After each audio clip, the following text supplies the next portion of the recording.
Pitong paraan kung paano ka makakapag-ipon. Una, dapat magkaroon ka ng goal. Bakit mo kailangan mag-ipon, 'di ba? So, kailangan po alam mo kung para saan yung pag-iipon mo. Pangalawa, kailangan specific yung iipunin mo. Para ba yan sa short term, para ba yan sa long term? So, kailangan po is alam mo yung long term at short term na goal mo. Dapat po magsimula ito sa sarili mo dahil kahit sino ang magturo sa iyo kung hindi mo gustong magsimula, wala pong mangyayari.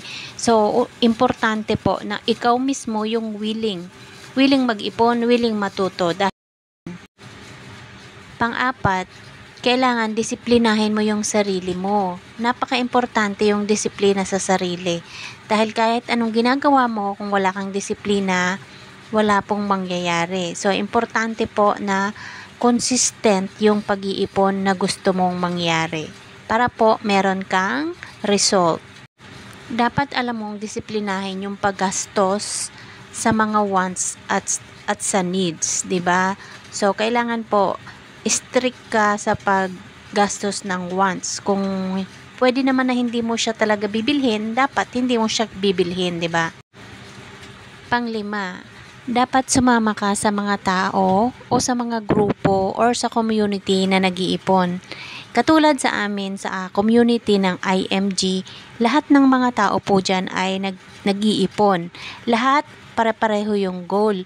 Lahat gustong makapag-ipon, gustong magkaroon ng long-term healthcare, gustong magkaroon ng investment, gustong magkaroon ng emergency fund. So, dapat po, yung sasamahan mong tao is yung marunong mag-ipon na. Para ikaw, na hindi pa nag-iipon, ay mahihila ka nila. Dahil napaka-importante po yung community natin, 'di ba? Pang-anim, kailangan po napaka-importante na maglaan ka ng oras. Huwag kang maging tamad sa pag-aaral about sa financial literacy. Dahil ito lamang po yung mag-guide sa'yo paano yung tama at eksakto. At ituturo po kasi sa inyo yung tamang step by step kung paano mo siya marireach yung goal mo. So, napaka-importante po yung mag-aral ka.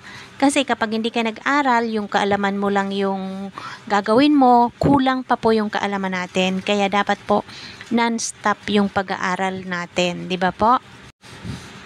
Instead na manood ka ng mga movie, 'di ba? So panoorin mo kung ano yung goal mo. Paano ka ba makakapag-ipon? Paano ba, bakit sila, yung iba is nabibuild na nila yung kanilang tinatawag na solid financial foundation, pero ikaw hindi pa. So, kailangan po talaga aralin mo siya. And kapag natuto ka na doon, mag-take action ka na. Yun po yung pang-7. Take action agad kapag ka natuto ka na. Dahil kahit anong aral mo, kapag hindi po tayo nag-take action, walang mangyayari sa atin. So, hindi po pwede yung puro aral-aral lang. Kailangan pagkatapos mag-aral, meron ka na agad na gagawin para po meron kang mararating. So, yun lang po ang napaka-importante na matutunan natin. So, I hope na makatulong ito sa inyo and makapag-inspire na makapagsimula na po tayo. And sa mga willing at gustong matuto pa about paano ba yung tamang pag-iipon, so, pwede po kayong mag-iwan ng mensahe at pwede po namin kayong matulungan din.